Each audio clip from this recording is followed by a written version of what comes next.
listening to the Arsenal Therapy Podcast. Hello and welcome back to the Arsenal Therapy Podcast. My name is Farhan, also known as Gunner since '96. And tonight, joining me here this evening, I've got our very own Monty. Monty, are you ready? I believe so. Let's go. So, first up, are Nelson and Smith Rowe ready to play regular first team football? Yeah. Will Ramsdale start against Bournemouth?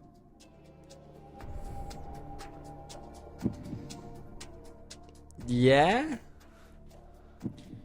And what one word would you use to describe how you felt the moment you saw Cedric coming on? PTSD? Okay, good stuff. Monty, welcome back. It's been a while since we've last spoken. How have you been? How did you enjoy the game? Did you manage to watch the game? Because it obviously wasn't televised. Fill me in. What's going on? Yeah, man, I've not been too bad. Thanks for having me on. Yeah, there's been all sorts going on. I've got a whole new routine that's going to be starting, so I'm buzzing for that. Yeah, watching the game. I mean, to be honest, when I saw the lineup, I was expecting us to be under pressure straight from the bat. I was expecting it to be like, typical Arsenal in the League Cup, get beaten by a team that would just so much better than.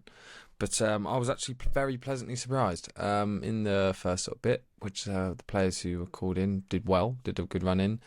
Yeah, I did manage to watch it. Good old Dazen. Yes, I did manage to watch it, which was good. There was a tale of two halves, but I'm sure we'll break it all down. What about you, Farhan, mate? It's been a while since we've last spoken.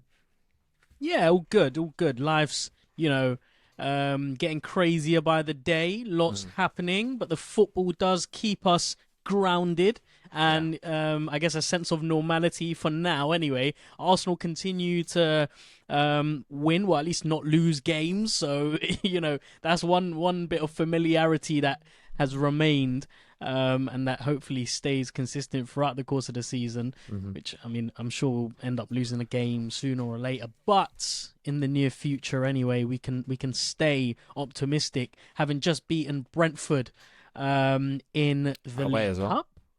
Away, yeah. What's their stadium called? There's something community Brentford stadium. Community Centre or Stadium, I think it's called. Community. Yeah, I think the Stadium. name of their sponsor is on it at the beginning. Anyway, nice little stadium, cute, cozy, homey.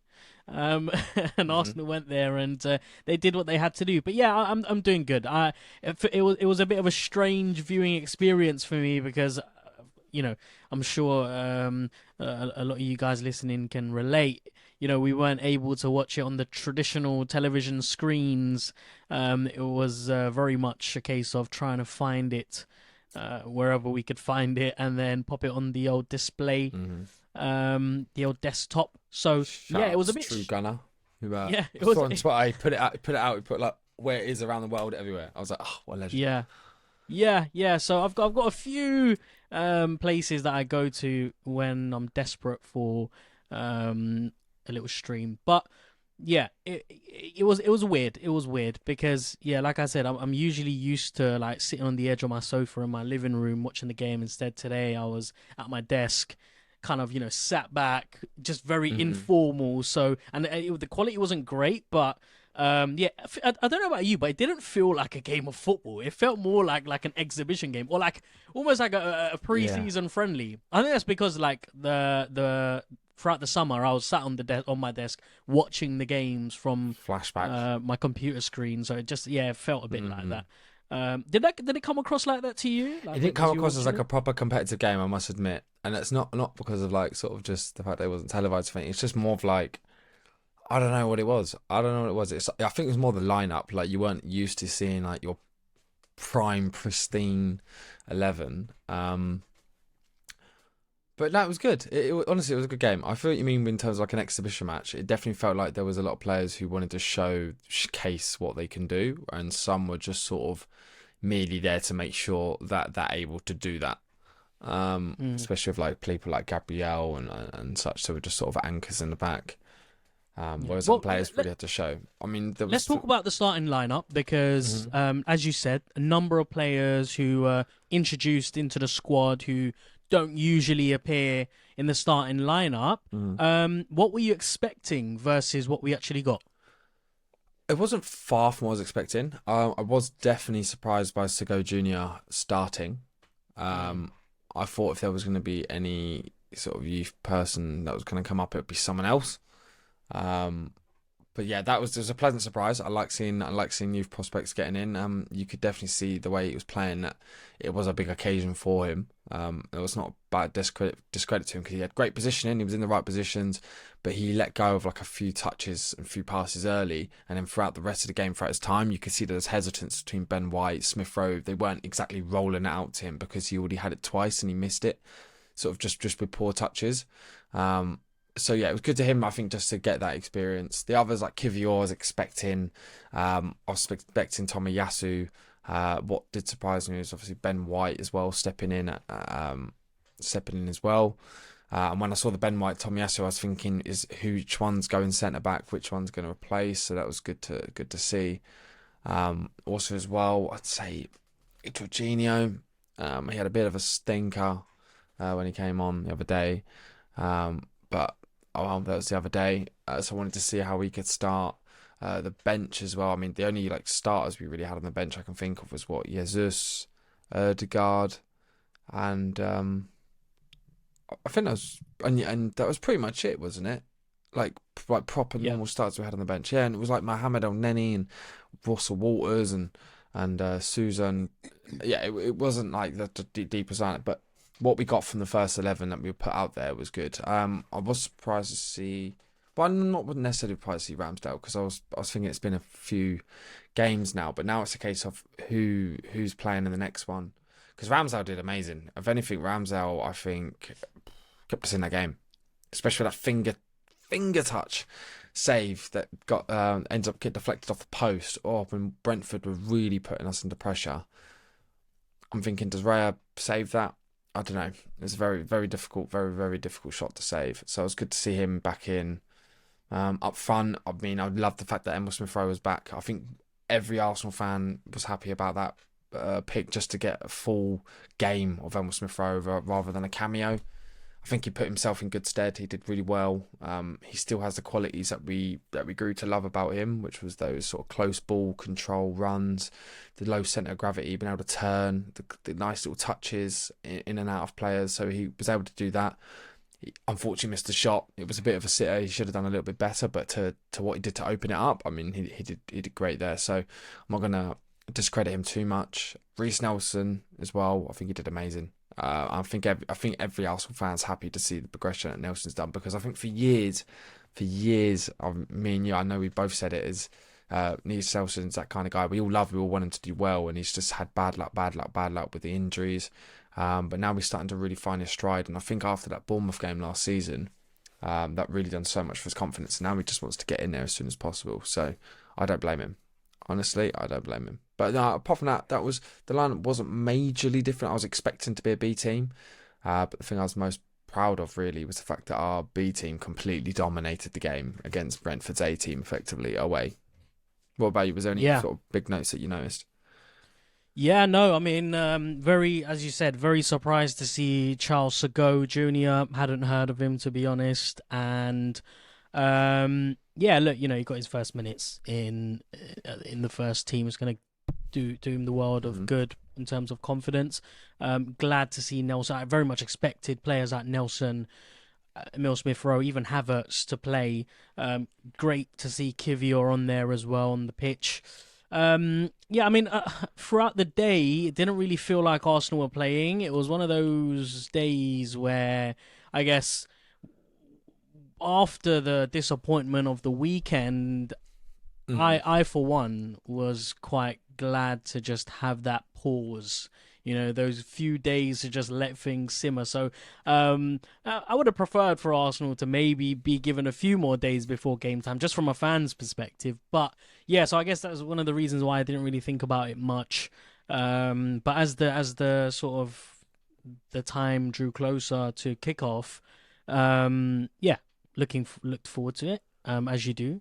Whenever Arsenal line up to play, really, really glad to have seen Aaron Ramsdale in the starting lineup. A bit of me was a little bit like hesitant. Will he start? Won't he? Because I was quite confident that he would be put straight back into the starting lineup after the Champions League against Spurs, and obviously he wasn't, and it was like, okay, what's Mikel got planned for him? So I was glad to see him come on, and he put in a I good think stint. he proved everyone wrong, all the critics, and like I said to you guys at like half time, I think he's just been treated really quite unfairly. He's been put under the spotlight just to make things interesting in the media, just for Sky Sports to be able to spin a story. Potentially number one, isn't it? Yeah, I think we're reading into it a bit too much. I don't think this Aaron Ramsdale versus David Raya is as big as people are making it out to be. They're both two very similar players in terms of their profile. They're two excellent keepers,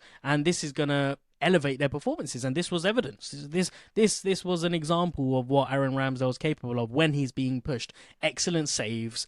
Great distribution, and we're going to talk about his distribution. I thought it was top class, top quality.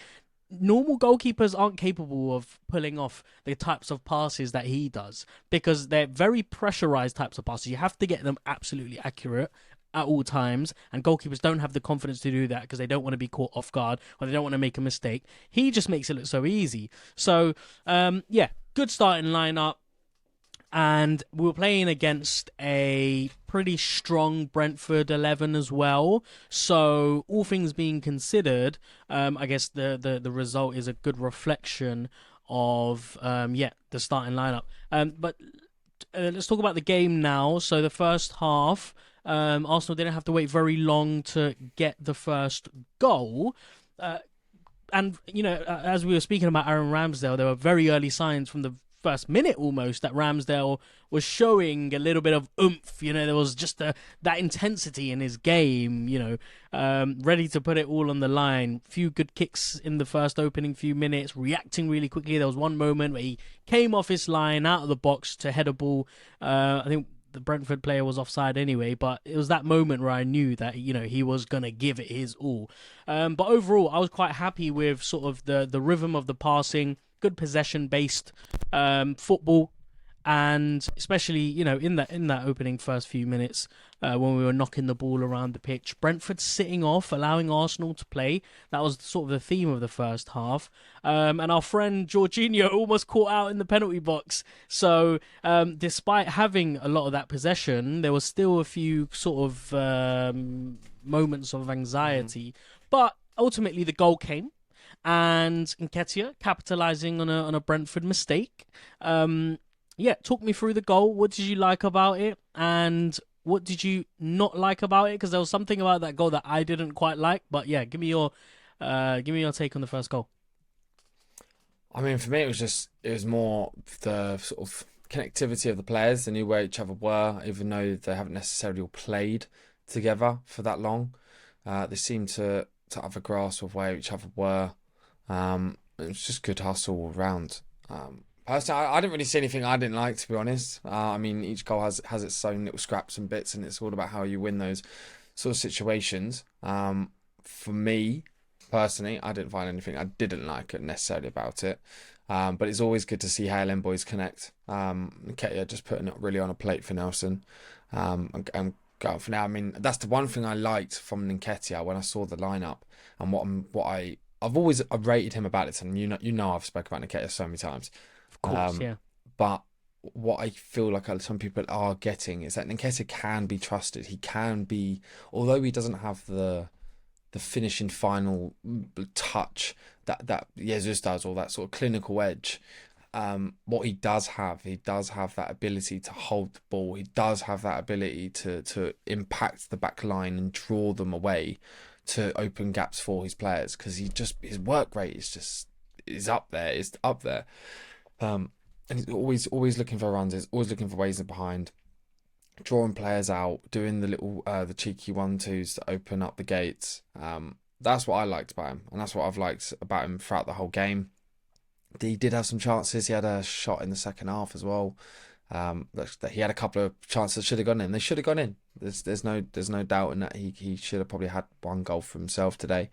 But I'm not going to discredit that from his work that he did off the ball to one, set up a goal, and to create opportunities for other players. So for me, I didn't really see too much about it. What I liked is the fact that even though these players haven't had too long to be with each other, they seem to all work well. There were maybe just a couple players that I didn't think were too great today. Havertz again being one of them, which is, I don't know if it's worrying at this stage, but I'm just sort of trying to stick behind him and hope that he can sort of turn the corner. Because there was just poor moments from him. I think just not putting the right pass through and lacking pace. He was lacking pace in general. I just think I don't know what it is, because we know he can be good. I just don't know what it is. I think it's like a self barrier he's got that he just needs to knock down, really. But no, apart from that, I like the way we set up, especially for the bat. It was just 100% go at them and play. What about you? What was the thing that you didn't like? So, for the most part, good goal.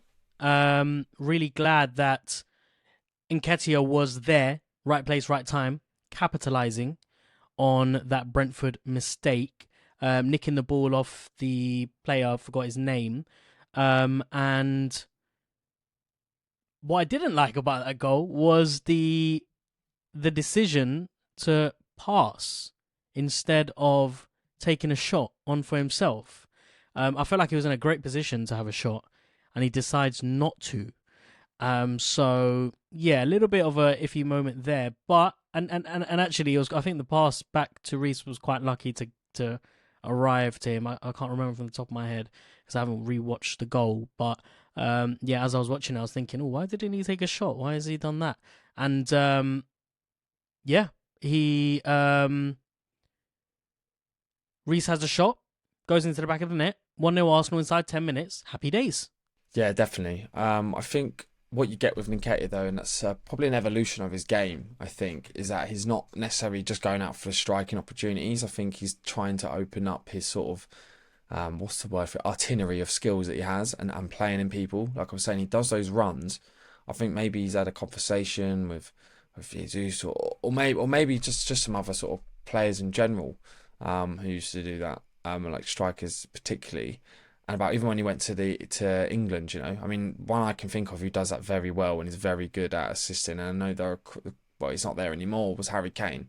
He was probably the best at bringing in other players into a game from a striking position. So it's good for him to get those experiences. And he might be bringing them things back to Arsenal. You don't know. But I think it's good for him. It's a good evolution for him as a player, because you can never doubt him for his hustle and his work rate. It's just the finishing ability. And what I would rather is, say, for instance, he's not really having too much confidence in his shooting at the moment. And Nelson, who loves to shoot. Like, Nelson loves to shoot. And I don't think Nelson's ever really... He does, everyone misses shots, right? But Nelson doesn't let it bother him. He just carries him going.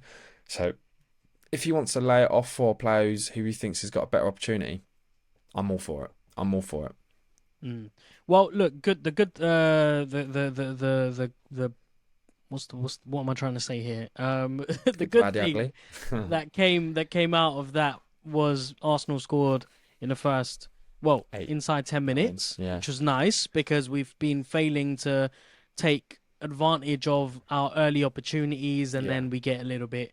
Which is shocking, because last season we were so good at it. We were so good at like just finishing games off in 30 minutes, being 2-3-0 up, and then now it's been this case where we're going 0-0 and it's like 65th minute, and we're like, oh, it's not. Yeah, and the rest of that first half kind of felt like that. I mean, like I said to you at the beginning, it did feel like a bit of a grudge match. Like we had all the intensity and we were playing with a good tempo, but Brentford on the other hand were really slow. Like they were half asleep for a lot of it, and they just weren't at the races. Us on the other hand, immediately after the goal, continuing to dominate possession, growing in confidence with each completed pass. It was looking so slick and like silky. I was really impressed with Kiwior, who was playing at left back at the time. just looking really good on the ball, really nice and comfortable, getting involved in the build up, and he was adding to the tempo because he was asserting himself in the advanced positions. I think that that left-sided fullback. Kiwior. Yeah, and I think that left-sided fullback position suits not only his size but his abilities. And I think anyone who plays there, they have to, they have to, what's the word I'm looking for? Dictate. Wednesday evening, vocab, not,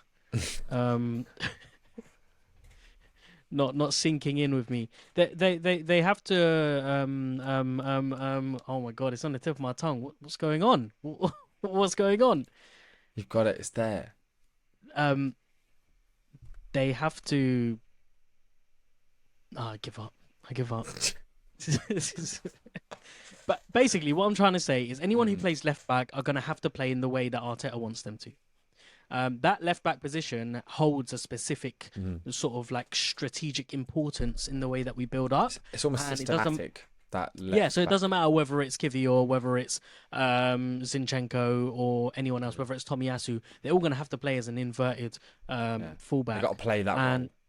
Yeah, so I'm really glad that it's working out for him because when he first came in, I was a little bit worried. Where's this guy? Where's this kid gonna fit in? He's traditionally brought him in as a centre back. Nice to see him really get stuck in, winning balls, and also I think it's worth mentioning he's really good at winning those aerial balls. Really good. Is that 6'3" or 6'? He's actually surprisingly tall. He doesn't look it though on the team. He doesn't look it. That's what I mean. I thought he was 5'10" or something. He's actually not, and apparently he's one of the fastest people on the team as well. Yeah, well, he looks like he's athletically built, and he's only going to get better as well, which I'm really excited to see. Nketiah's pace, frightening, and anytime Brentford passed the ball around, anytime they passed it around the back, around the defensive half, he was there on their heels, quick. Ramsdale continuing to impress with the long balls and the long passes. Now, Havertz is someone who you spoke about briefly, and I felt like in that first half, if there was anyone who needed to exert themselves into the game, push themselves, and really take advantage of what was happening with Brentford, it was Havertz. Why was he not pushing himself? What was happening? Well, yeah, exactly like how you mentioned it there and what we were speaking earlier. I just think Havertz has had sort of I don't know if it's a mental block, I don't know if it's internally, but he just didn't seem to be at the races today. I mean, yeah, he's got the aerial presence, he's got the threat, but I mean, the fact that I saw, Ødegaard at the end of the game, when Ødegaard came in, he was a whole example himself, because he was, even in the 95th minute, it was like, press, and Havertz was just completely leggy, didn't look really tired. Obviously he did play the whole game, but he didn't really run that much the whole game either. I mean, there was a nice transition as well in the first half where we had a really good opportunity, and basically Havertz was meant to hit it over to Emil Smith-Rowe. I think it was Emil Smith-Rowe or Nelson, and he just put no weight on the ball, and it basically just allowed Brentford to get back. They then turned it around. There was another one where he overhit it. There was just a disconnect with Havertz, and he always had a glaring opportunity to shoot, and it felt like I don't know if it was AOL dial-up connection, I don't know what it was, but it felt like it took an eternity for him to get his leg back and shoot it. And by that time, 2 defenders were already in the way. It got blocked. Shock. But yeah, I don't know what it is with Havertz, and I'm still trying to hold out for him that he is going to be a good player, because I really hope so. And I really want him to be as well. I want him to get his first Arsenal goal, proper Arsenal goal anyway, and hopefully turn the tail. But yeah, I don't know what he was today. I mean, I would have rather Fabio Vieira in today over Havertz, the way that he was playing. I think especially that first half, he was the only player really that didn't impose himself. Like you said, he didn't really put out a reason to say, I'm on the first team because X, Y, Z. Do you know what I mean? There wasn't that, because normally what you get is a nice balance with league games. You get the first team players who play week in, week out, who go, right, this is why I'm playing, because I'm saving our arse over and over and over again, i.e. Gabriel. And Tomiyasu is definitely on the cusp, but Tomiyasu was amazing today. But they're the sort of players, and if Partey wasn't injured, I'm sure he would probably have played today just to put a sort of a tank in the midfield and soak up the pressure. That's what they do. Whereas then you get the sub players who are on the cusp of being on the first 11, and they're the ones who really go out and try and shine, but then they make the mistakes because they try and do it too much. Havertz just didn't look like he cared, to be honest. I don't know what it was. He didn't have that sort of like what Nketiah mentality where he just wants to do something every time, or Nelson who had a short moment to impress, because unfortunately for Nelson he's got Martinelli and Bukayo Saka in front of him, so it's difficult for him to get a start in. But when he did start, he played great and he scored a goal. I wasn't really seeing it of Havertz, and it's one of the traits. I don't think there's anything we can do as fans. It's just something that he's got to do internally. I just hope he does go over that corner though, because I think he could be a good player. I'm more hoping at this stage though. Yeah, the more I watch Havertz though, I think it's becoming clearer and clearer as to why Arteta brought him in. Mm-hmm. I think we as fans maybe have the wrong end of the stick. I think he has certain attributes, abilities that others don't in the squad. And I think he plays a very strategic role, a very important strategic role in the build-up, in first phase of the game, in route one, balls over the top. He's very, very good at winning those first aerial balls in midfield. And it allows both Ramsdale and David Raya to pick him out easily. Because what he does, he's very clever when he positions himself in the centre of the pitch. When the ball is hoofed up the pitch, he'll collect it first time, he'll win it really well, and then he'll just move it along. And that's really important because a lot of last season and a lot of what we've been good at up until this point has been playing out from the back, building it up gradually, beating those first and second lines of defences of the opposition. But we're yet to explore other avenues. We're yet to get better at the other side of distribution, which is, route one, sending the ball up top. And I feel like he is the missing piece in that jigsaw. He's able to do that part of the game really well. But as you mentioned, just not really good enough with anything else. Doesn't show the enthusiasm to go forward. I don't think he lacks confidence at this point. I think he's growing into the game. I feel like he's certainly getting better, and he looks sharper every time he plays. But it's just wrong decision making all the time. Like there was a moment in the game where the last few minutes of the game, the ball's been hoofed up. He picks it up in a really good advanced position, and rather than you take the first touch is lovely. Rather than moving forward with it, he stops the ball because he sees a few Brentford shirts. Decides to turn the ball, turn back, cut it across the pitch, rather than as you said, either play it down into the corner flag, or it's your opportunity here to drive forward, pick someone out, score the second goal, see the game out. There's just far too many times that he does that for whatever reason. Again, at this point, it's difficult to argue that it's a lack of confidence because Arteta's given so much trust in him. He's put his arm around the shoulder, and he above all the midfield players around him has played more minutes. When he's on the pitch, he usually plays the full 90. So it's difficult for me to understand what's happening. Maybe this is the reality of Kai Havertz. Maybe this is the player who he is. We have to just accept that this is him. He has his strengths. He has his weaknesses. The thing that I am a little bit worried about is, playing him in a group of players who play at such a high tempo. It doesn't level it out. It's kind of two ends of the extreme. For you then, as a question, obviously you saw Vieira was capable of doing in the Tottenham game, and you could say Everton, but more in the Tottenham game before he had to come off. Who you starting next? Are you taking Havertz out after that sort of Brentford show and then putting Vieira in instead? Well, it's going to be a very important game, Bournemouth, because we're away, right? Yeah. And we're coming off a back of a Good win old trip to the against Vitality. against Brentford, but we are in the Premier League. You know, we've got to bounce back quite strong, and you know, their last few results haven't been great, but they've taken a point against Chelsea at home. Yeah. They took a point away from Brentford, and they took a point from West Ham at home as well. So they're proving that Well, you know Bournemouth, the games yeah, I've actually watched a couple of them. They're solid. The only issue with Bournemouth is that because they have Dominic Solanke is actually a pretty good striker, to be fair. The midfield when it ticks, it's actually quite sharp. But the thing that lets Bournemouth out is their complacency in on counters. Like they get ripped apart on a counter because they'll like over commit to an attack on their own counter. They'll overcommit to it and they'll just get split.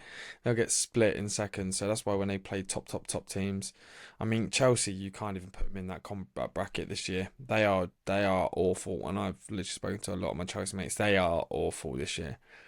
But now Bournemouth will be a tough game. It's always a tough game.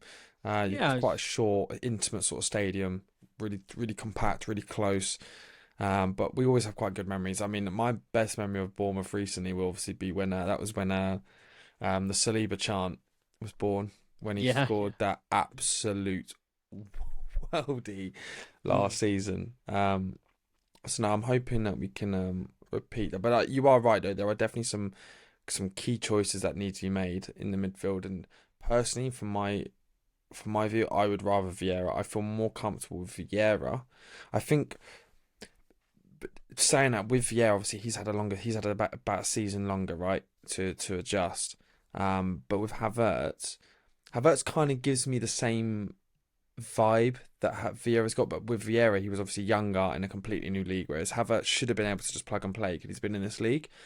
But when you look at sort of Havertz's time at Chelsea, it was very disjointed. There was no structure, no plan.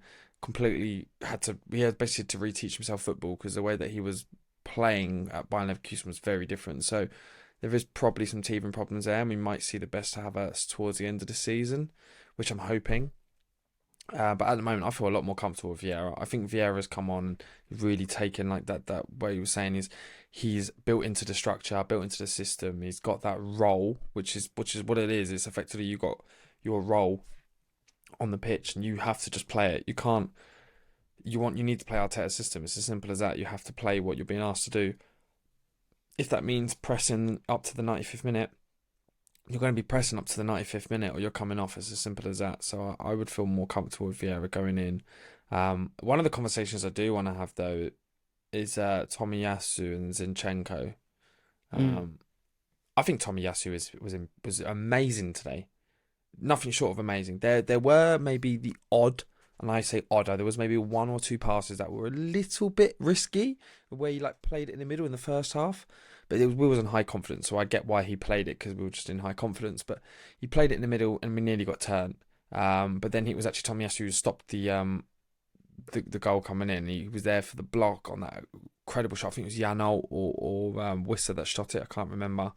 And he was able to block that. Tomiyasu's been able to play that inverted role recently as well. He was inverting today a little bit. I thought he was great. I thought he was really good, and I think he deserves a little bit more game time. Ben White looked a little tired to me. I don't know if that was just me. Yeah. No, you're right. He just looked a little bit tired today. I think it was who was on the left wing was it Wissa or was it Hickey? It was both of them, wasn't it? It's both of them, yeah, and they both turned white at least once each. I think he just looked a little bit tired today. So I wanted to see Tomiyasu back at right back, but he did excellent today. Tomiyasu, I'm not gonna discredit him at all. But what I did also note as well is when Zinchenko came on, This was in a period of time where for the last 10 minutes, 12 minutes, Brentford were very much on the front foot, dominating us, causing patterns of play, shifting us left to right, getting overloads on the wings as well. And the second Zinchenko came in with Ødegaard as the subs, all of a sudden, game flips and we start having the ball again. And that was, I think, the biggest difference from, say, Tomiyasu to Zinchenko. Zinchenko is a better defender. But if you want to go on to do you the think front so, really? I do think so, yeah. Because I'd argue that Tomiyasu is the better defender of the two, and Sorry, Zinchenko did I say is the better Zinchenko? Did I say Zinchenko is better than Tomiyasu at defending? Yeah, I think you did. Oh, yeah. Anyway, Sorry, my bad. Sorry, I think my that's bad. what I heard. No. I meant, yeah. I meant the other round. I meant to say Tomiyasu is a better defender than Zinchenko. Yeah. Just he's solid. It's just size as well, and he doesn't really make that many risks. I mean, we say that, and he literally caused us to effectively lose a game last season, but that's like last season. But what I'm saying is he's more calculated. He's got that Saliba sort of esque to him, because Saliba just doesn't make a mistake. This guy is Terminator. There. I know, but do you know what I mean? I think he's picking up. He's definitely picking up sort of some things, because his defending today was not like I've seen for him. It was like what I see for him do for Japan. Because if you ever watch him play for Japan, he's incredible. Yeah. Incredible. There's nothing there's no other way to say it. He's just amazing for Japan. But with Zinchenko, when he came on, we were instantly on the ball more. We were able to dominate in the middle a bit more because he was stepping in. And there were moments where he was under pressure with two people, and then he was looking like he dummied it to play left, and he just literally turned, went inside, and cleared both of the pressers. Very different player, very different system. But all in all, Arteta got it spot on today. I did think he'd get it spot on, but there were players, like we've been saying, that should have done more with their time. But I'm interested to see what Arteta's going to do for the Bournemouth game. Because obviously Bournemouth, it's going to be a difficult game. We've got the Champions League next week as well, haven't we? Yeah. Yeah, so Sevilla, right? It's Lens. Is it Lens? Oh, it's Lens. Yeah, it's away, isn't it? Then it's Sevilla. And we've got them away, am I right? Yeah. Yeah, so we've got travel time on that. We're playing on Saturday, then we've got Wednesday. Then the next league game is going to be, the 1st of October? No, the 3rd. We've got City after Bournemouth. So Here's what I would do. It's the 8th. I would play a fairly strong side against Bournemouth and rest Ben White. He needs a rest. You can see it. Play Tomiyasu instead of Ben White, because Tomiyasu can do that on the right-hand side. Keep Zinchenko out on the left. Gabriel Saliba through the middle. If it's looking all good by half-time, 55 minutes, make a change. Get one of your centre-backs off. And then you can put Kiwior on as well. He's playing on high confidence. In the middle, it's really difficult because I feel like with the way that Arteta wants to play, he needs someone physical. When we're playing in possession, that massively in the North London derby when we're in possession, and this is the argument I was having with someone on Twitter. We're playing free at the back, so you need someone physical in front of the centre-backs, in front of the free. If you put someone like Jorginho in there, as technically good as he is, physically, he falls short. And I'm not saying you need to be, you need to be built like a brick shithouse, as our good friend Rob Holding once said. It's built like a brick shithouse. that is still to this day a top tier video. I love that. You don't need to be physically built, but it's a deterrent, right? It acts as a deterrent for the opposition in front of you. If you know you're playing against someone like Jorginho in front of a back three, you're more likely to take him on. So against Bournemouth, we're going to need to have someone a little bit big and physical and a little bit, just built like a brick shithouse. And I think Havertz is that out of the players who are available. Reiss isn't going to be back, for Bournemouth. Neither is Thomas Partey. Oneni's come back, but I think it's too early to bring him on and let him start a game. So I think Havertz does start, actually. I don't want to take anything away from Lens. They're in the Champions League, but let's be honest, I don't think they will be making it too far into the knockout stages. So Arteta should be thinking about potentially playing a similar side that he played against Bournemouth. Because looking ahead, if you want to beat City, you need to have your players fit and sharp. This is one of the arguments that I have with Adam all the time, is rotation. rotation, rotation, rotation. He would argue that, hold on, these players should be prepared to play every few days. This is, the elite of the Premier League and what it means to play at this level. My argument would be, well, Arsenal haven't been in these circumstances before. It's uncharted territory for a lot of the players, right? And many of them are quite young as well. So when we're talking about a 26, 27-year-old, yes, they're accustomed to it because throughout their careers they've had drips and drops of exposure. Whereas for a lot of these guys, yes, they're young, they've got plenty of energy in their legs, but they're not used to playing every 3-4 days at that intensity, at that level. So I'm hoping that Arteta will manage the squad a little bit better than he did. Comes back in for Bournemouth. I would hope that he doesn't. I really want him to be 100% fit. I want him to get I want him to get 20 minutes in the Champions League and then straight in against City, because everything rides on that game. If we're to believe that Arsenal are going for a league title this season, despite the hiccup against Spurs, we have to win that game. We have to put all of our cards in that game. They're going to be without Rodri. They're going to be without De Bruyne. There's no better opportunity for us to exploit the weaknesses that they're going to have. And not to mention, they've just been knocked out of the League Cup as well. Pep's not going to be happy with that, despite what we might think of the Carabao Cup, despite Who what do they he might have think in of the the Champions Cup. League as well? But they got a really easy group, haven't they? They got like young boys or... So let's have a look. Man City actually do have, they've got a tough game. They're away to Leipzig, which isn't easy at all. Leipzig's not easy, no. That's their hard game in the group, isn't it? That's their hardest game of the group. Yeah, that's right. Leipzig beat the other team. I can't pronounce their name. Wehen Wiesbaden, 3-2. That was a thrilling game, and they got a good squad. Poulsen, Campbell, Forsberg, Klosterman, just a few names that I recognise. But since I recognise those names, they must be half decent.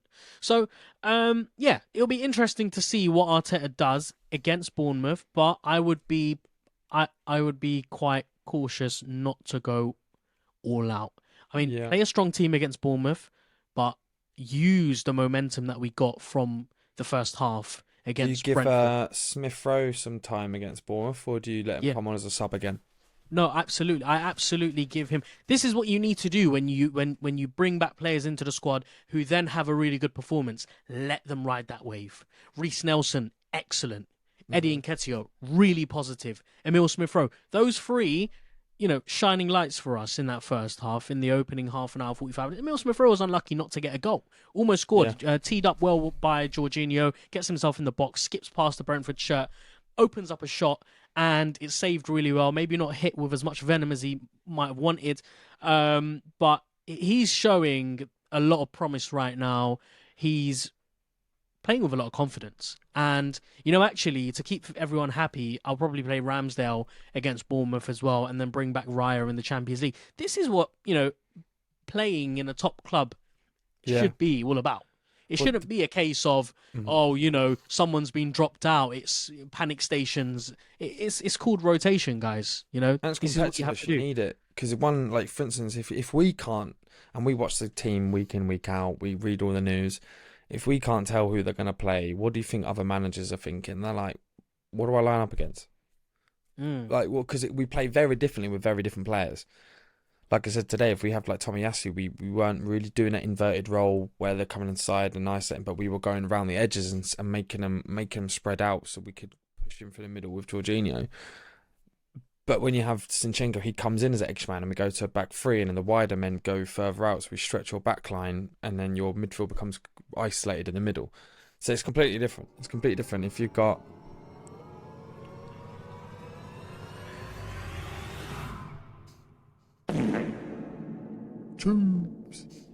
That sound can only mean one thing. We've arrived at the halfway point of the show where we'll be going straight back into the show, into the second part, where we talk about the second half. So, the first half we dominated. We come out of it with a 1-0 lead. Very positive all round.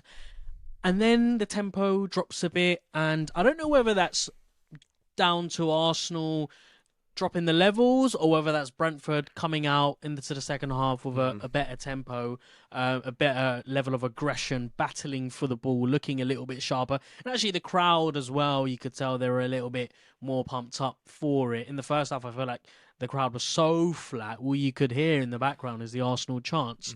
But what do you put it down to? Do you put it down to Arsenal just taking their foot off the gas a bit, or Brentford just coming in and, trying to exploit the little bit of weaknesses that they picked out in the first half? Maybe a little bit of both, but honestly, I think the biggest thing was how Brentford came out. They looked a very different side, and if I was Thomas Frank, I would have gone in to that changing room and been like, lads, Arsenal B team are slapping you right now, slapping you, and that Brentford played almost a full squad, a full strong squad. I would have been fuming. I'd be like, we're at home against a B squad and they're beating us. They're not just beating us, they're dominating us. We completely dictated the whole play.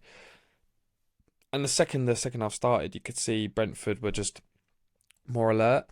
Now, I don't think Arsenal dropped off the way that they play. We still played good. We're still able to play out from the press and get around it.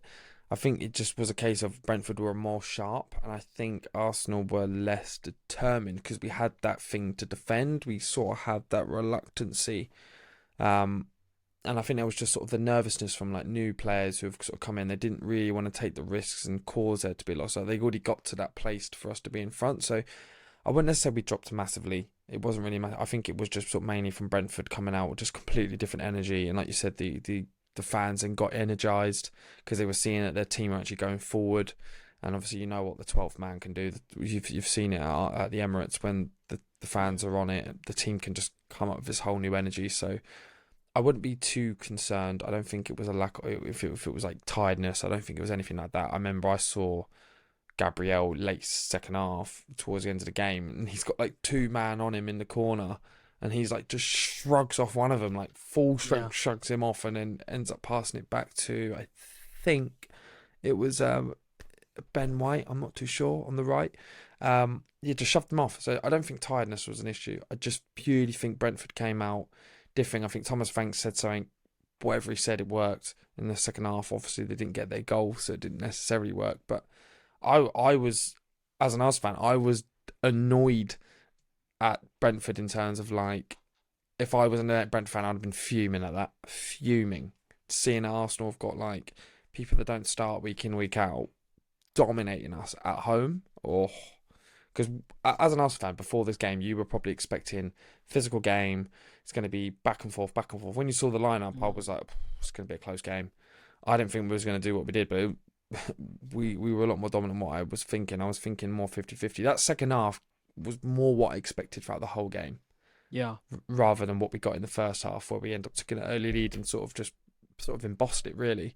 But yeah, that second half is what I expected it to be, and that was a game I expected to happen. So I wasn't really disappointed. I was more surprised by the first half and happy about it, but I was expecting the second half, if that makes sense. Yeah, the job was done in the first half. Arsenal came out in the second, and I was hoping for a little bit of a quicker start, maybe an early goal similar to the first half. But credit to Brentford, came out to play, and actually, Arsenal kind of responding with a bit of physicality, a few cynical challenges, which was disrupting the rhythm of the game, but more importantly, it was disrupting the rhythm of their game. And that's all you can do, really, when you've got a team coming at you. I noticed very quickly that they were sending long balls in over the top. And I think that's going to be a constant theme. I've mentioned this before. I do think that the only way teams are going to be able to really take advantage of our dominance or of our kind of aggressive attacking football is to play the ball over the top, because naturally we play quite an aggressive high line anyway. And they were being a little bit more direct with their pressing, a bit more quicker with their pressing. And, sometimes it's counterproductive because Arsenal are so good at moving the ball around. Other times, if you don't have the right players on the pitch, when you put, someone like, dare I say it, someone like Jorginho, someone like Havertz under pressure, you're more likely to win the ball back. And that's what happened, really. And if they had a bit more quality up front, they could have scored quite early Oh, on. they had ample opportunities. Wissa was so poor today. He could have had 3 or 4. But a great save from Aaron Ramsdale. It's a low strike, a fizzing ball, low and sort of heading into the corner. And Yeah, Ramsdale if does. not I off mean, the post. the reaction, right? I mean, you have to watch that back to really appreciate the save, because it's not just an average shot. It's not even a good shot. It's an amazingly well produced shot. Like the pace on that ball, and because they're at quite close proximity, you have to be like, the reaction times have to be absolutely perfect. So he gets down so quick. And not only does he get down quickly, but it's like instinctive. His body knows where to move. His arms know where to be stretched out. Makes that save look so unbelievably good. And actually, you had to kind of watch it twice, didn't you, to see? Wait, Yeah. did he? Did he Yeah, touch that's the what I ball? thought. Did he make a save? When I saw that shot go off, I was thinking, "Ah, that's a goal." That was a goal. I literally thought that's a goal. That is going bottom right, and he got it. Yeah, no, it was a great save. It was a great save, and the replay, you can see him get his fingertips and he pushes it onto the post, like you said, to look through what I think it was 2 players in front of him as well. And he manages to get low and get it. Oh, that's a great save. And you can see Yeah. even when there was another one where the shot came at him, you could see his reaction. He just like stuck his tongue out. Yeah. He's literally like, I've got this, mate. Like, good luck, better luck next time. No, he's a good character, Ramsdale. It's good to have. I think if I was a defender and I've got Ramsdale behind me, it just gives you the confidence. Do you know what I mean?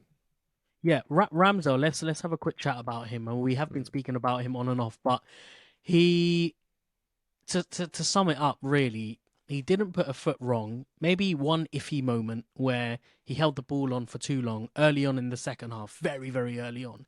Got away with it, but I don't think that situation was as dangerous as, people will make it out to be. But overall, what he needed to do in this game was make top saves, keep a clean sheet, and make sure the distribution was bang on. And I don't think I've seen better distribution from him than in that game. And I think, there's a reason for that, because he knew he had to play out of his skin, and he did that, didn't he? The distribution, the range of different passes, low, high, medium, picking out the right men all the time. I mean, when we were watching the game against Spurs, and again, I don't want to make this a Raya versus Ramsdale thing, because I think they're both as good as each other, but the distribution wasn't as amazing as everyone else was making it out to be. It certainly wasn't anything better than what Ramsdale can produce. Now, I don't know whether that's because Raya was playing in a more pressurized environment compared to Ramsdale, but there's you can't really have much more pressure than what Ramsdale was having to face. Coming back into the spotlight, needing to prove himself once again, having thought he was Arsenal's number one, then to be, knocked back with David Raya coming into the frame. It's a lot to process, and it's a lot to come back from. And it was excellent. He couldn't have had a better return, if you want to call it that. No, 100%. I think Ramsdale as well. Like, we spoke on this, I think a few weeks ago, and we were saying Ramsdale got so complacent. And I noticed this do you remember when we did the MLS All-Stars game? Yeah.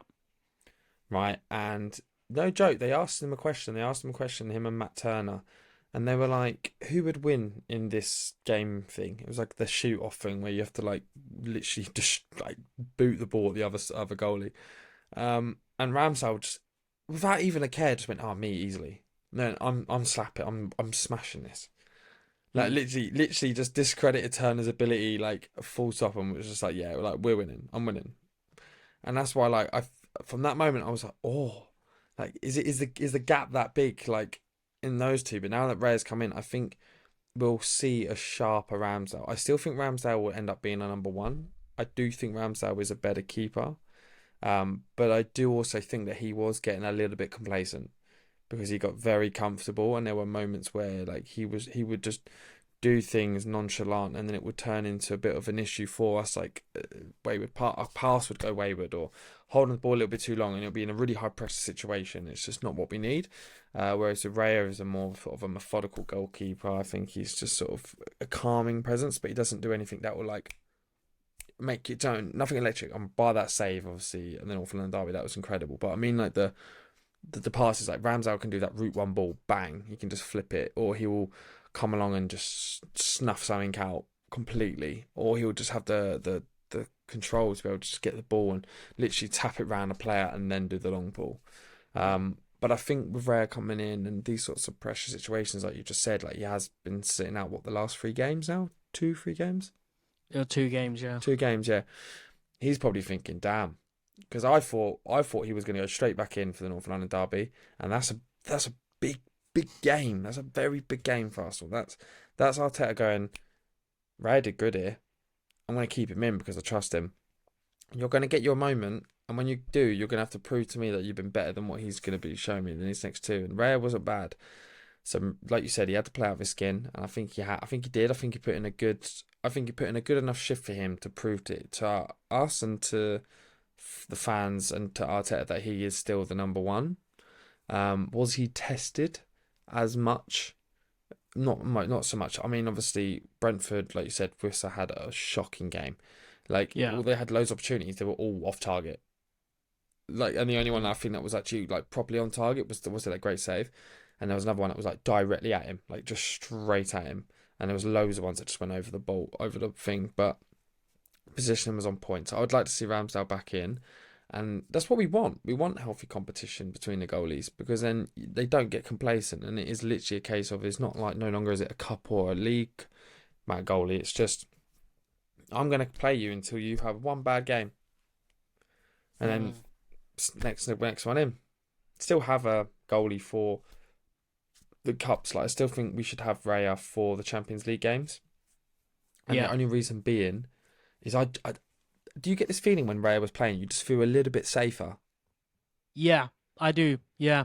Yeah, I don't know why. But I think it's a personality trait thing. I think Ramsdale's a little bit too erratic because he's just, front line. He's got so much energy, whereas Raya is just so calm, composed, collected.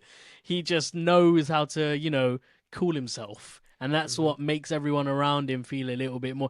And I think it's that really sexy English hybrid Spanish accent as well. Just that, like Bellerin-esque. But like for your bread and butter games, Ramsdale, I'm down for Ramsdale, but I think just for those like really high pressure games, like those really high pressure situations where, for instance, North London derbies, games against City, or sort of Champions League nights, especially when it gets to knockouts, I would feel better as an Arsenal fan with Raya in between the sticks. But I would like to see Ramsdale as our number 1 going forward. I don't know if that makes sense. Yeah, that makes sense. Yeah. I think this number 1 idea is dead at Arsenal, really. I think it's that close. I think both of them will share the responsibility.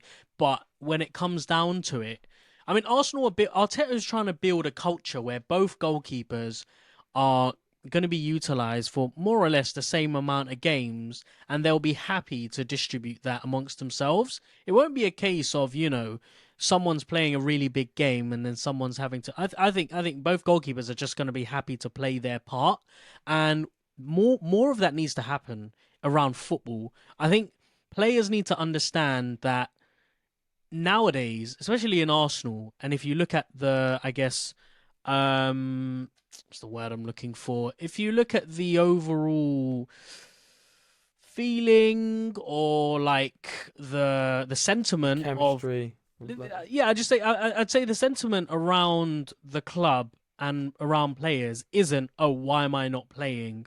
Or how do I make sure that I'm in the starting lineup every week? It's, wow, we're going for a league title this season. I need to make sure that I'm ready when my opportunity comes. Yeah. And that's the attitude that I want to see from players. Not just in Arsenal, but everywhere. Because once you adopt that kind of mindset, siege mentality, your levels just, it goes up by tenfold. Like, I'm sure Ramsdale in the back of his head, he wants to play week in, week out, but I'm sure equally he recognises that the way that Arteta is treating him and Raya is for the greater good. You know? Yeah, definitely. And I think if we both do like you say, when you aim higher, the small things come into place because you don't focus on them. You're focusing on much bigger things, so they just sort of come into place because you're already thinking above. And if we get into those sort of like big games, I mean, you got David Raya who benched De Gea in the Spain squad. You've got Ramsdale who, in my opinion, should be starting number one now for England, in my opinion anyway. So you've got those two in. So they both want to have good campaigns this season. So meaning we get more games. If we go deep runs into the competitions, they both get more games. So I think, like, just to sort of highlight what you're saying, I think we should definitely try and that should be across the squad, all of it. That should be all of it. Because if we can do 62 games, I think Man City did last season, or another 68 games. It's crazy. That's crazy. Yeah, You got to think that's effectively 25, 30 games each for the goalkeepers. Yeah, we're not very far off either. Yeah, I don't think. I don't think Arsenal are far away from what City are trying to do. I think, you know, the beauty of this competition is it's the battle of squad depth, isn't it? It's like who's got the better squad depth? And Arsenal right now have to be on top because despite that being our B team, there were some really strong performances and individuals who easily walk into half of the Premier League's teams. Like Reiss Nelson, for instance, is good enough to play for half the Premier. He's good enough to play for any team below, you know, the top 5. You know, he had 68 touches. He made 46 out of 48 accurate passes. He was involved in 8 ground duels, 4 of which he won. And overall, if you have a look at his heat map, he was here, there, pretty much everywhere. Predominantly played out on the left-hand side, but he was, coming back to help with the defensive side of the game. He was at one point in the game, I remember, there was a really nice that bit of build-up between him, Eddie Nketiah, and somebody else. I was just so impressed with the way that they were moving the ball. You know, he came into the middle of the pitch, passed it, moved back into the left-hand side, drove into the box, and it was just beautiful. Also defensively as well. Yeah, defensively. Defensive parts as well. Just really enthusiastic, and I love how silky he is as well. Like, you can always tell when a player's confident and he's oozing with confidence. He's just the first touch shows it. You know, when the touch comes and it's played so nicely and it's taken as crisply as he takes it, and then being able to then weave in and out, effortless. Yeah. Really, really nice there to was see. That run that he tried as well, but then he got blocked off by the defender where he tried to tap it, and he tapped it in between 2 players, and if he got the run, he was away. Like, the defender made the right choice by tackling him. But yeah, like you said, I think he was great. The only downfall for Reiss Nelson is the fact that Saka and Martinelli are in front of him. Like you said, he's good enough to start. I think he's good enough to go to Brighton right now and start for them. And Brighton, I do. I genuinely do. He could go to Newcastle right now and he could ball out for him. Like, I rate Reiss Nelson. I think he's a great player. Yeah, so look, you know, last 10, 15 minutes of the game started to get a bit nervy. We brought on Jesus and Zinchenko, and instantly they do make an impact. Jesus and Zinchenko, we do see a little bit of dominance, but it fizzles out, and then it's like one chance after the other from Brentford. And if you look at, you know, the number of touches our centre backs had, each of them were averaging about 70 touches. Tommy got 72, Gabriel got 69, Jakob got 87. You know, he was really involved, and Ben White got 70. So, you know, all in all, they're averaging about 70 touches. Bearing in mind our midfielders, Havertz only got 62 touches. Jorginho had 107 touches, so he was. Jorginho felt like he was on the ball all the time. Yeah, all the time. Emile Smith-Rowe got 56. So, bearing that in mind, you can tell what that last 10-15 minutes was like. Mohamed El Neni coming on as well. Really good to see him with his, I guess, almost first few scored as minutes. well. almost scored. Yeah, good, and he teed it up as well. And something that I Yeah. love about El Neni is when he picks up the ball, his thought is to go forward, like he drives forward, and like with someone like Havertz, if we're comparing, his thought is to move backwards, and it just makes such a big difference. It's so refreshing to have a player to pick up the ball, drive forward, and then to be able to, create an opportunity like that. At any point, did you feel like they were going to score? They were going to come back? Brentford. Oh Yeah. yeah. Oh mate, there was moments where I was like, oh God, no. Like the last, like I think it was like the 12 minutes, and then there was that shot. That was the one. I think it was either Hickey. I think Hickey did a really good run, like a really really good run. He like spun Ben White, put it across, completely missed, and I think in Mbomo, like Lewis Potter's, I think, strike. Lewis Potter's, and it was blocked by Kiwior. Is that the one you're talking about?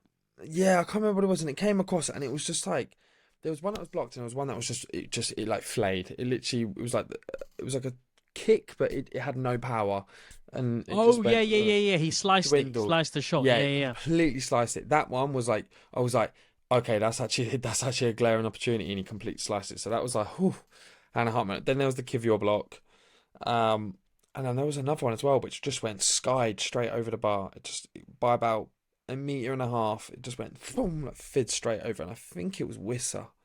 Might have been Wissa. I'm not too sure. It probably was Wissa. He But had. there were a few moments. They had ample opportunities to win that game, in my opinion, or even to level it. But the finishing from Brentford was appalling today. Yeah. But Well, look. when they were on target, our defenders were there. Ramsdale was there. They probably thought we had to loop it over because there was no way getting it through in getting it through our players because they just weren't able to. For some reason, when Arsenal produce performances like that in the second half, I get upset because I'm so used to seeing Arsenal dominate and, create opportunities and finish teams off. For some reason, after that game, I'm quite satisfied with the performance in the second half, and I was quite happy with what I saw. Why is that? Why do I feel okay having seen Brentford, really push us to the limit? Because we survived. But you need the grit. That's what players need. They need that grit. They need to be able to go into the trenches on the games that you're against the Kosh. And they did it. I mean, at the end of the day, we came through 1-0. We've seen as we went up early in the game, and we weren't able to add to it. And on top of that, we came into the last 20 minutes really under the Kosh, and we were very much like not the better team. And yet we still managed to seal out the 1-0. There were some sort of, I wouldn't even say there weren't really errors from us really that led to their opportunities either, because the shape that we had was consistent, and we were pressing them. Second, they were getting that ball into the middle of the park. We were able to get a player on them quick. We were forcing them to go out wide and cross it in, and then snuffing out the delivery. No, like I said, it was a good performance. And like we said earlier, I don't think it was Arsenal dropped their performance level in that second half. I don't think that was what happened. I definitely think what happened is Brentford just woke up, because I was very surprised by the first half. I didn't think we would have the domination that we did. And I think that's what Thomas Frank said to them. He's like, look, guys, what's going on? Like, what's going on? We're at home here. Yeah. We've got an Arsenal B squad and we're getting completely annihilated. But yeah, well, look, hold out. Full-time whistle blows, Arsenal through to the fourth round of the Carabao Cup, and we now know that we're going to be facing West Ham away. Tough game to be playing, London derby, and already we're seeing lots of fans call it the Declan Rice derby. So, you looking forward to it? Next month, isn't it? Yeah. Now, it'll be a good game, though. It's going to be hard. I mean, West Ham, do you know what? Fair play to David Moyes. Because he went from them wanting to sack him to then, because obviously he was doing awful in the league. Then he won them the European Cup. They sold Declan Rice. And do you know what? It's very difficult to sell a player like Declan Rice as a club. Look at some of the big instances I remember is when Tottenham sold Gareth Bale and they replaced him with absolute dross. Absolute dross. Leicester City did the same thing. When they sold sort of N'Golo Conte, didn't really buy anyone to replace him. Sold Mahrez, didn't buy anyone really in to replace him. They got who's it they got in? They got in Sacco and what was that midfielder? Sumare, and Hmm. that was not, they didn't really do well. But then with West Ham, they've actually utilised their money. They bought in players like Alvarez, Edison Alvarez, who's absolutely changed their whole team, their dynamic as they go forward. Who's pairing up with Lucas Paqueta amazingly. They've reinvested that money. If you're going to sell a good player, like a world class player like that, I'm all for it as long as you replace them. Yeah, not to Or mention Ward Prowse, who, by the way, I'm Ward so Prowse as well has been surprised a amazing. big I mean, team I'm a big surprised. club hasn't gone for him. Do you know what I mean? I'm surprised Ward Prowse hasn't been playing for like. I mean, I always thought he'd end up as being a Liverpool player. I don't know why. Just that red kit just suits him for some reason. I'm surprised they never bought him because Ward I really Prowse is wanted him at probably. Arsenal. You know, I was Do I was you know I what I was mean? I would asking take for him. him as a utility player. I would love for But him. he's the most Uh, dangerous free kick man in the game at the moment. mm. Like you put him on a free kick 25 yards in front of goal, there is a 70% chance it's going in. Yeah, they've So got a frightening midfield, don't they? yeah, Paqueta, Alvarez, Kudus, Ward Prowse, and then up and their front you corners as got well. Jared Bowen, Antonio, Ben Rama. Mm-hmm. They've got a good team. You know, our Mohamed boy Kudus, Mavropanos. Alvarez, and who was that other guy that they got with the Declan Rice money? They bought another player. It was Alvarez, Kudos, and there was someone else. Palmieri?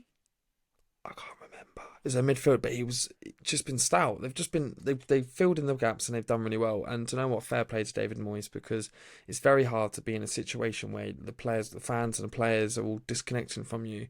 Did you You've say turned it Kudus? I think it around. was Kudus, no? No, yeah, Kudos. That's what I said. Kudos. They Oh, bought three from, if I memory. They got Alvarez, Kudos, yeah. and there was Kudus, another player. Alvarez, and Ward Prowse. Oh, it was Ward-Prowse. Okay, cool. Yeah, Yeah. because I know they bought in three players, and it's like they worked. It's like 130 million they spent or something like that Mm. on all of them, 120, and then yeah, they've done amazing. So that's going to be a good game. That's going to be a very good game. When does it fall? What fixtures are on the either side of that cup game?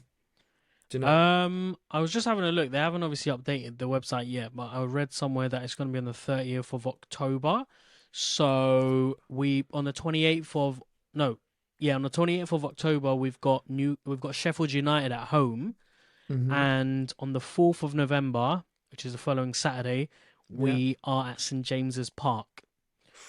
So Ooh, that's going to be tough. game. Um, Game. yeah, tough game, but we won't Gee, worry about that now. yeah, we'll worry about Um, it because there could be yeah, all sorts of happens by that yeah. time. Yeah. Okay, so You got we've finally arrived at the end, and now it is time for. That's right. It's time for good, good, good, bad, where I ask you, Monty, your good moment, your good, good moment, and your bad moment of the game. So, why don't you start us off by giving me your good moment of the game? my good moment of the game. Do you know what would be?